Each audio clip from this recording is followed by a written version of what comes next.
On a recent Saturday, I had a work event to attend, but I needed some new content for the channel, so I sent my ace reporter Jack out to coastal North Carolina looking for a story. He was joined by his friend Dave, one half of our occasional fellow travelers Dave and Stephanie. And they had an epic one-day road trip and found enough interesting places to report on to make 3 separate videos. Here in episode 1 of the Bro Trip, they visit historic Jarvisburg Colored School in Currituck County, North Carolina. The historic school building houses a museum that has been closed since May of 2023 for refurbishment, but it has been reopened on Wednesdays, Thursdays, and Saturdays during February in honor of Black History Month. It will then close again until the restoration is complete. The Jarvisburg School was opened in 1868, about 3 years after slavery ended in the United States. It was the first school for African American students in the county. This museum is in the old Jarvisburg School building, but includes information about other schools in the county for Black students during segregation as well. County schools were desegregated in the late 1960s, bringing the history of separate schools for Black students to an end. Here is Jack to tell us what he and Dave saw at the museum. Here's a look at the elementary classroom, which would have had several grades meeting in it together all at once. The school started out as a one-room schoolhouse. That building was eventually expanded to its current size in 1911. A 2-story school with space for 6 classes. In addition to seeing how the classroom would have been set up and the type of furniture that would have been used at the time, there were other artifacts, like teachers' lesson plans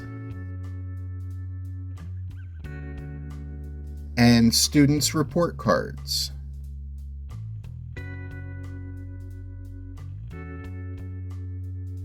And books that were used at the time in local schools. And music lessons.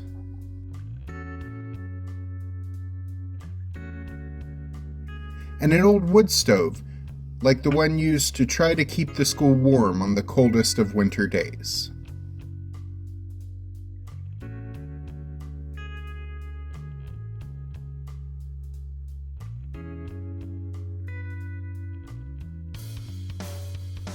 There was a small kitchen area that was added to the school to provide warm meals using food donated by local farmers. They also have information about the cookbook, whose sales support the museum. It features recipes of the time period from this community.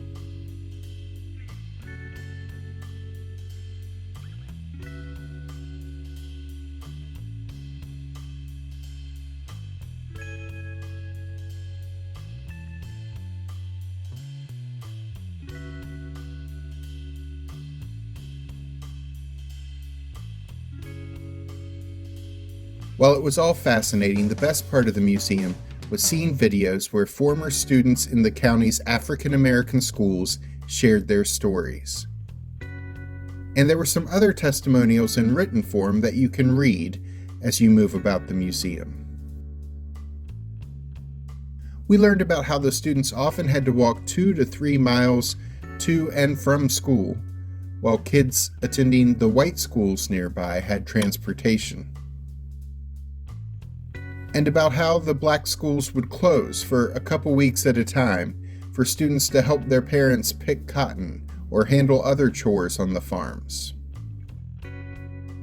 But we also heard stories of teachers who worked hard to give their students the best education possible.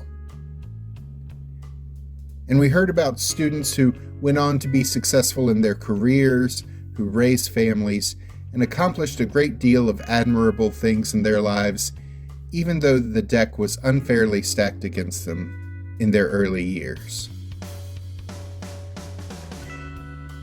Historic Jarvisburg Colored School is one of 30 sites that are part of the African American experience of northeastern North Carolina, a self-guided road trip through Black history in the region.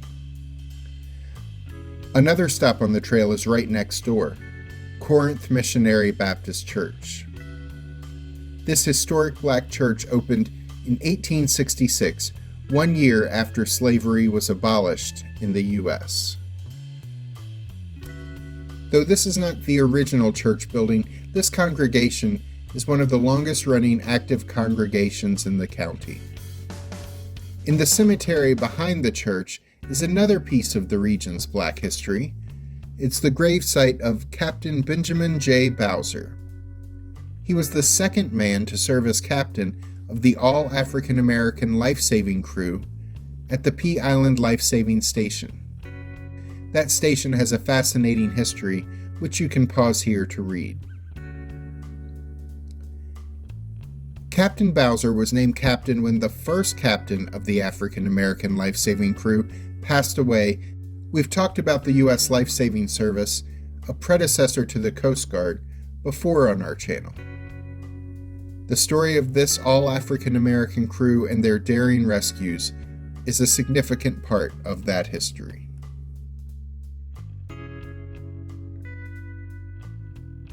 Click the links at the end of this video to learn more about the history of the U.S. Life-Saving Service, or to check out our Historical Sites playlist. I'm Alice. And I'm Jack. Be sure to click the subscribe button and the notification bell so we can see you the next time we're traveling through.